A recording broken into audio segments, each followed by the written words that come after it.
let's close this out with the last segment of the day. Also one of my favorites because they're all my favorite. They're like my children. I have 100 of them. I'm not Elon Musk. Following Stephen Follows. The data's in. The numbers don't lie. We're following Stephen Follows. So, Stephen Follows, if you do not know of him, does really cool data-driven deep dives into topics around the film industry. He published one this week that I fell in instant love with. It's on the back of the success of the Minecraft movie. He asks, are movies based on video games still the worst? Now, still is a key word there. He did an analysis a couple of years ago, 6 years ago, that found that movies based on video games had the lowest average ratings from both critics and audiences of all script sources. What he wanted to do was look at how these numbers have changed 6 years later, especially after this release of the Minecraft movie. And it's fascinating. But before we dig too deeply into it, I do want to say thank you to Stephen Follows for allowing me preemptively to share this. Everyone should go subscribe to StephenFollows.com. What he does is incredible. There's something for people to learn in every single story that he publishes, and you can tell how hard he works on these. So share that love because he definitely earned it. Now, the answer is video game movies are still the worst. He doesn't bury the lead. He does say, like, I know you're going to have problems with this. This is a mathematical calculation, not a hot take. The numbers reflect subjective taste-based opinions, but the numbers are the numbers. And at the end of the day, it doesn't matter if you like a movie and you enjoy it, then you enjoy it. I call that the uncle rule. Like, everybody has that uncle that will just watch anything that's entertaining because shit blows up. So yeah, take it with a grain of salt. This doesn't dictate what you're going to like, but it does analyze how these things perform in general. So, how many are we talking about? So 52 movies where box office data is available, released over time. This chart is a little bit misleading. This is what percentage of box office came from films that were based on video game IP. And so, like, 1994, large amount of the box office, almost 1%.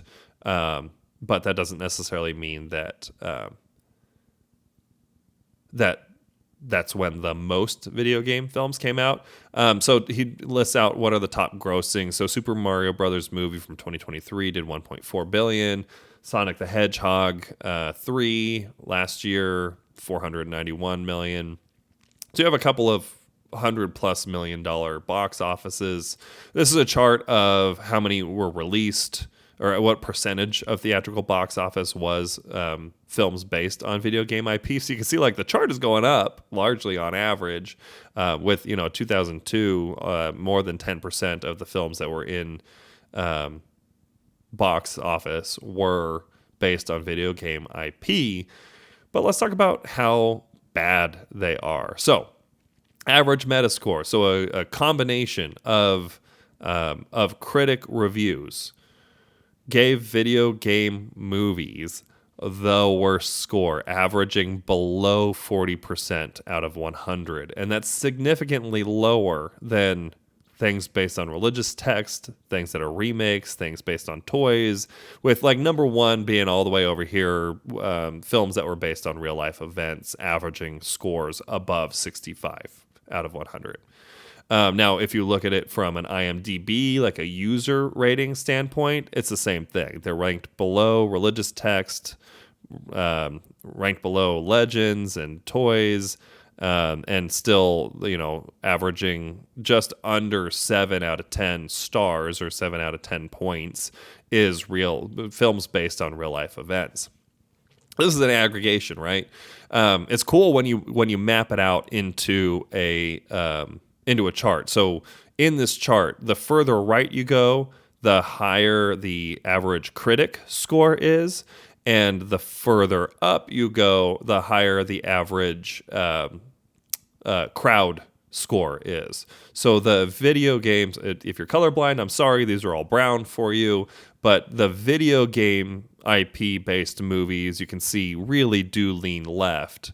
And things that are music and opera lean over and right, with all releases kind of mapped out. So you can see kind of it compared to something else that is IP based, and that is like musical and opera films.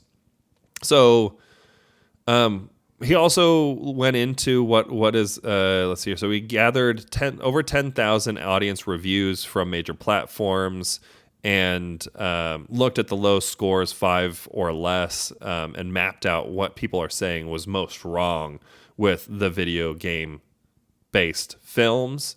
And it's kind of what you would expect: plot, character development, boring, acting and casting, commerciality over quality.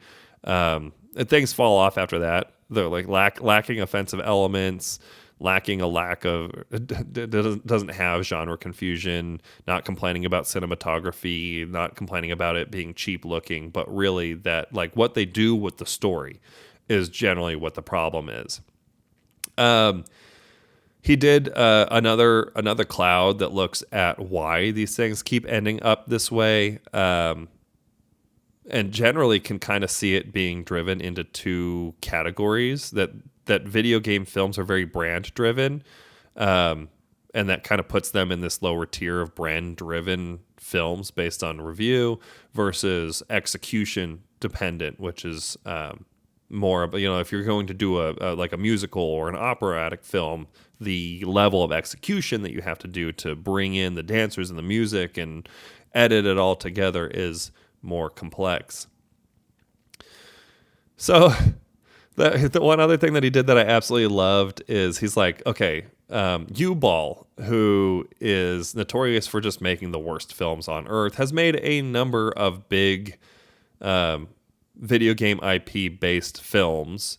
And so he wants to say, is Uwe Boll the reason solely that is he dragging all of these numbers down disproportionately and single-handedly has made films based on video game IP the worst?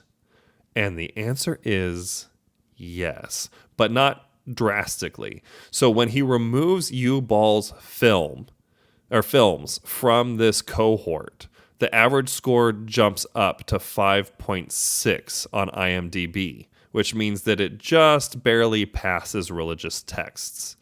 So, bullet notes, Uwe Boll is the reason video game movies are rated as the worst, but the only thing that he's actually doing is keeping them rated worse than stories that are based on God or religious-based stories. I thought that was fascinating. I thought that was the perfect way to wrap this up. If you have any questions, comments, or concerns, let me know in the question, comments, and concerns section. Thank you so much for watching the Garvescope show. We will be back again on Tuesday for more movie magic and talk about the business side of the film industry.